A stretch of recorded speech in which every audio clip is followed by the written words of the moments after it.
بسم اللہ الرحمن الرحیم۔ ایک مرتبہ دوپہر کے وقت سخت دھوپ میں حضرت ابو بکر صدیق رضی اللہ عنہ پریشان ہو کر گھر سے چلے مسجد نبوی میں پہنچے ہی تھے کہ حضرت عمر رضی اللہ عنہ ابھی اسی حالت میں تشریف لے آئے۔ حضرت ابو بکر صدیق رضی اللہ عنہ کو بیٹھا دیکھ کر دریافت کیا کہ تم اس وقت یہاں کہاں؟ فرمایا کہ بھوک کی بے تابی نے پریشان کیا۔ حضرت عمر رضی اللہ عنہ نے عرض کیا واللہ اسی چیز نے مجھے بھی مجبور کیا کہ کہیں جاؤں۔ یہ دونوں حضرات یہ گفتگو کر رہے تھے کہ سردار دو عالم نبی اکرم صلی اللہ علیہ وآلہ وسلم تشریف لے آئے۔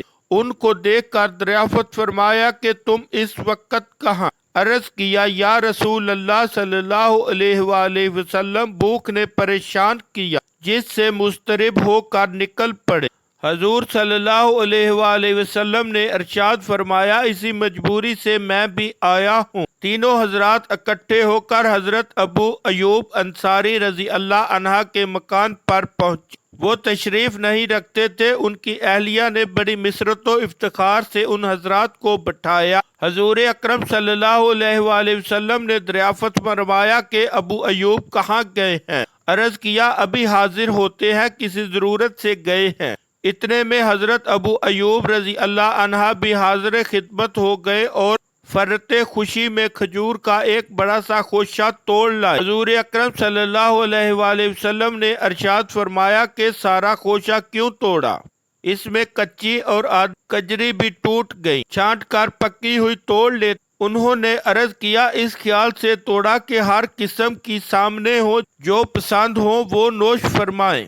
بعض مرتبہ پکی ہوئی سے آدھی کچی زیادہ پسند ہوتی ہیں۔ خوشہ سامنے رکھ کر جلدی سے گئے اور ایک بکری کا بچہ ذبح کیا اور جلدی جلدی کچھ تو ویسے ہی بھون لیا، کچھ سالن تیار کر لیا۔ حضور صلی اللہ علیہ وآلہ وسلم نے ایک روٹی میں تھوڑا سا گوشت رکھ کر ابو ایوب رضی اللہ عنہ کو دیا کہ وہ فاطمہ رضی اللہ عنہ کو پہنچا دو۔ اس کو بھی کئی دن سے کچھ نہیں مل سکا، وہ فوراً پہنچا کر آئے۔ ان حضرات نے بھی سیر ہو کر نوش فرمائے۔ اس کے بعد حضور اکرم صلی اللہ علیہ وآلہ وسلم نے ارشاد فرمایا کہ دیکھو یہ اللہ کی نعمتیں ہیں، روٹی ہے، گوشت ہے، ہر قسم کی کچی اور پکی کھجور ہے۔ یہ فرما کر نبی کریم صلی اللہ علیہ وآلہ وسلم کی پاک آنکھوں سے آنسو بہنے لگے اور ارشاد فرمایا اے پاک ذات کی قسم جس کے قبضے میں میری جان ہے، یہی وہ نعمتیں ہیں جن سے قیامت میں سوال ہوگا۔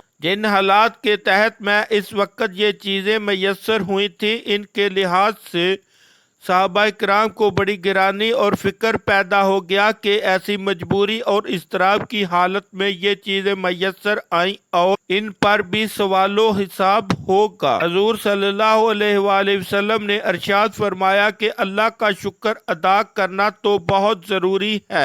جب اس قسم کی چیزوں پر ہاتھ ڈالو تو اول بسم اللہ پڑھو اور جب کھا چکو تو کہو الحمدللہ۔ ترجمہ: تمام تعریفیں اللہ ہی کے لیے ہیں جس نے ہم کو پیٹ بھر کر کھلایا اور ہم پر انعام فرمایا، بہت زیادہ عطا فرمایا۔ اس دعا کا پڑھنا شکر ادا کرنے میں کافی ہے۔